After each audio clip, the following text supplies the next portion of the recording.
High fly ball to right. Bird going back at the wall. The Braves have won it!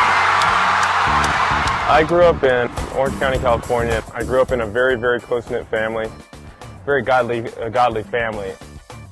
You know, I got into sports really early. I can start remembering when I started playing baseball probably around 4 years old. That's when I could start having some memories of it. My mom was my rock. My mom was always taking me around, taking me to school, helping me with my homework, everything. She was always taking me to Little League events, everything she could do to make sure I was doing what I loved, and I loved playing baseball. So I was about 8 years old. I was taking batting practice. My dad was just throwing to me after school. And I've never hit a home run in batting practice or in a game either at the Majors field in Little League. So my dad was throwing batting practice, and I was hitting. And my mom was walking in right center field wall, and there's a light pole where the lights come, and I hit a ball, and it was going directly toward my mother, and she was walking, and we started screaming like, heads up. You know, I didn't think it was actually going to get over the fence, but it was in that direction, so you always warn someone. And next thing you know, the ball goes over the fence about 4 feet from my mother and hits the light pole. And you know, instead of being scared of getting hit by a baseball or anything like that, she started jumping up and down because she was so happy that I hit a home run, and she was able to see it for the first time. And you know, I think my dad and I were scared that my mom was going to get hurt from getting hit by a baseball, but she could care less about her almost getting hurt, and she was just jumping up and down, and that's the fondest memory it's one that I hold on to, and it just makes me smile every single time I think about it. So my mother was first diagnosed with melanoma skin cancer when I was actually 4 years old. I was very, very thankful that she was able to beat it. And when I was 9 years old, we were on our 5th year, going into our 6th year of her being melanoma skin cancer free, she got it again. It was even more harsh than it was when I was 4, and it came back fast and it spread very rapidly. I knew she was sick, but I didn't really understand everything about it.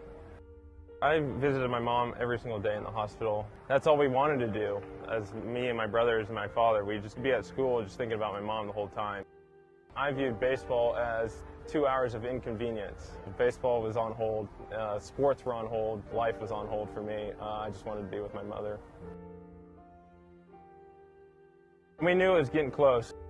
June 13, 2000, I was in 5th grade. It probably was around, I'd have to say about 1 o'clock. I was toward the end of my school day.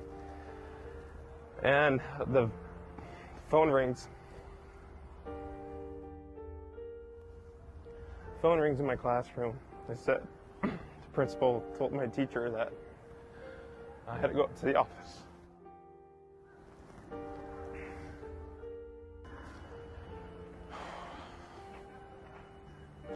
Kind of already knew what happened.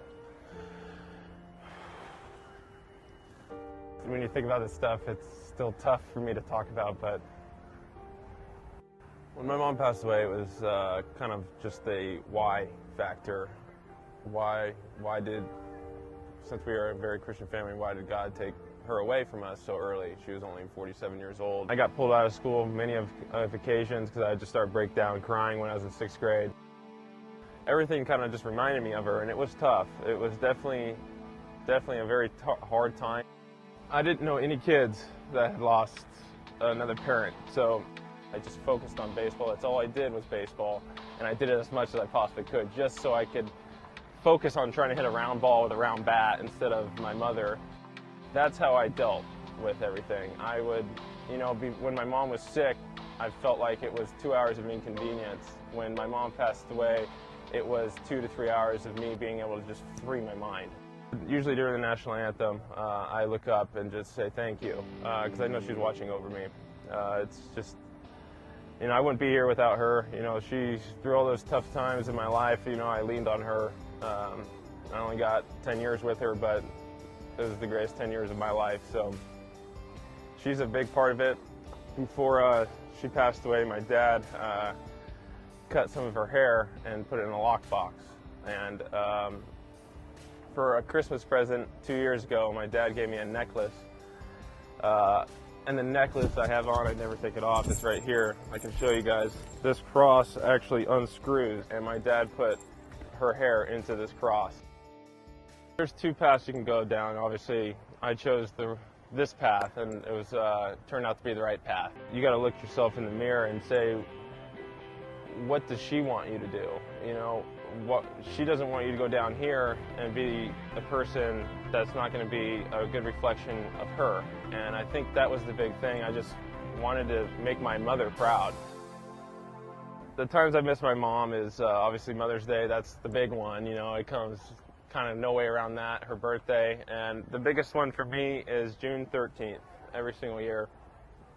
Very, very, very hard for me on that day. It doesn't matter from year one, now that coming up this year will be the 15th year anniversary of my mom passing. As you can tell in this interview, it's still tough every single day for me.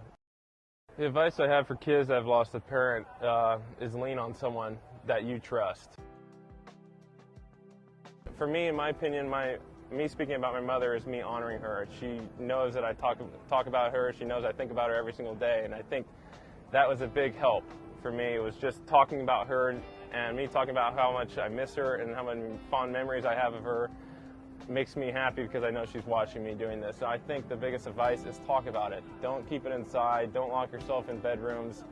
Don't get on a computer and just read things. Go out there, be a kid. You know, she's up there watching you, he or he. Talk about it, lean on someone. I think that's it's going to be hard, but it will get easier. It's Freddie Freeman of the Atlanta Braves. Just want to say hi and hope you guys are doing okay, and I'm with you guys. I know what you guys are going through. Stay strong.